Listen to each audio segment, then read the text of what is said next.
اعوذ باللہ من الشیطان الرجیم بسم اللہ الرحمن الرحیم۔ عبادات کے ماڈیول دوسرا باب زکوٰۃ پر ہے۔ ارشاد باری تعالیٰ ہے یسألونک ماذا ینفقون قل ما انفقتم من خیر فللوالدین والاقربین والیتامی والمساکین وابن السبیل وما تفعلوا من خیر فإن اللہ بہ علیم۔ سورہ بقرہ کی آیت 215 میں اللہ تعالیٰ فرماتے ہیں کہ یہ لوگ آپ سے پوچھتے ہیں کیا خرچ کریں، کہہ دو جو مال بھی تم خرچ کرو وہ ماں باپ اور رشتہ داروں اور یتیموں اور محتاجوں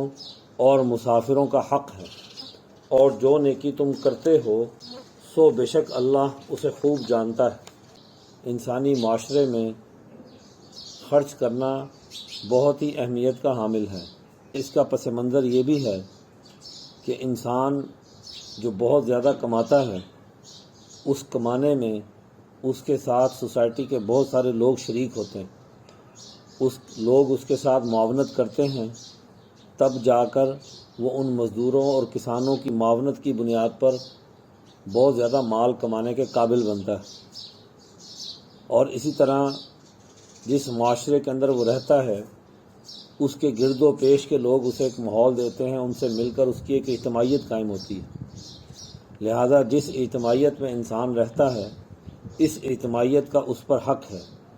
کہ وہ ان پر خرچ کرے۔ اللہ تعالیٰ نے انسان کو عقل دی اور اس عقل سے وہ روزی کماتا ہے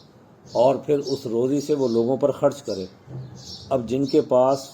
مال و دولت ہوتا ہے اور وہ اللہ سے سچا تعلق قائم رکھے ہوئے ہوتے ہیں تو پھر اسے وہ خرچ کرتے ہیں۔ ان کے دل میں یہ جذبہ موجود ہوتا ہے کہ اللہ نے جو وسائل ان کو دیے ہیں ان وسائل کو خرچ کریں، اور جو لوگ خدا کے دین کے منکر ہوتے ہیں یا اس راستے کو نہیں اپناتے وہ وسائل کو اپنے ہاتھوں میں اکٹھا کرتے ہیں اور معاشرے کے اندر وسائل کی کمی پیدا کر کے، قلت پیدا کر کے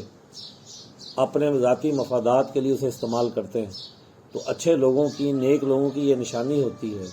معاشرے کے لیے خیر چاہنے والوں کی یہ نشانی ہوتی ہے کہ وہ اپنے مالوں میں سے خرچ کرتے ہیں، اپنے وسائل کو خرچ کرتے ہیں۔ تو یہاں یہ پوچھا گیا کہ کیا خرچ کریں، تو ان سے کہا گیا کہ جو مال بھی تم خرچ کرو اس کے لیے اس کے سب سے پہلے حقدار تمہارے والدین ہیں، یعنی رشتہ دار، اور رشتہ داروں میں بھی سب سے پہلے جن کا حق ہے وہ والدین ہیں،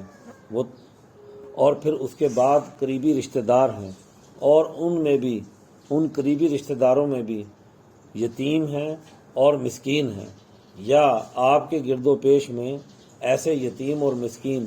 جن کے پاس نہ کمانے کے ذرائع ہیں اور نہ ہی کوئی ان کے پاس رزق کے وسائل ہیں، تو ان کو پہلی ترجیح دی جائے۔ اور سب سے اچھی بات یہ ہے کہ اگر ان کے اندر کمانے کی صلاحیت ہو تو ان کو کمانے کے لیے روزگار دیا جائے، انہی پیسوں سے ان کے روزگار کے مواقع پیدا کر دیے جائیں، اور اگر ان میں سے جو لوگ ہنرمند ہیں ان ہنرمندوں کو جو ہے ایسے اسباب مہیا کر دیے جائیں، ایسے اوزار مہیا کر دیے جائیں جس سے وہ اپنے لیے خود روزی روٹی کما سکیں،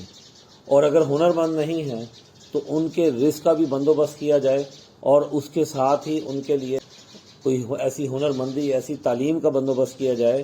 جس کو وہ کل اپنے روزگار کا ذریعہ بنا سکیں۔ اور اسی طرح مسافروں کا حق ہے کہ یہ جو خرچ کیا گیا ہے اس خرچ پر مسافروں کا حق ہے۔ اجنبی مسافر جو کسی بھی جگہ پر ہو تو اس پر بھی خرچ کیا جائے۔ وہ مسافر مہمان بھی ہو سکتا ہے، وہ مسافر جو ہے اجنبی بھی ہو سکتا ہے، کہ ان اجنبی مسافروں پر خرچ کرنا چاہیے جو دوسرے شہروں کے اندر آ کر اجنبی ہوتے ہیں اور وہاں ان کا کوئی جاننے والا نہیں، بے دست و پا ہوتے ہیں، تو ان پر خرچ کیا جائے، ان کے ساتھ تعاون کیا جائے۔ وما تفعلوا من خیر، اور یہ جو کچھ تم کرتے ہو تو اللہ اسے خوب جانتا ہے۔ یعنی اس خرچ کرنے کا مقصد کو دکھلاوا نہیں ہونا چاہیے، کوئی اس کا مقصد سوسائٹی سے ریٹرن نہیں ہونا چاہیے، یا اس کا مطلب اپنی لیڈری چمکانا نہیں ہونا چاہیے، اس کا بنیادی مقصد سوسائٹی کی بھلائی ہونا چاہیے، اور یہ بھلائی بھی اللہ کے لیے کرنی چاہیے، اور اللہ تعالیٰ دلوں کے بھید جانتا ہے۔ اس لیے یہاں پر کہا گیا کہ بے شک اللہ جو کچھ تم کرتے ہو اسے خوب جانتا ہے۔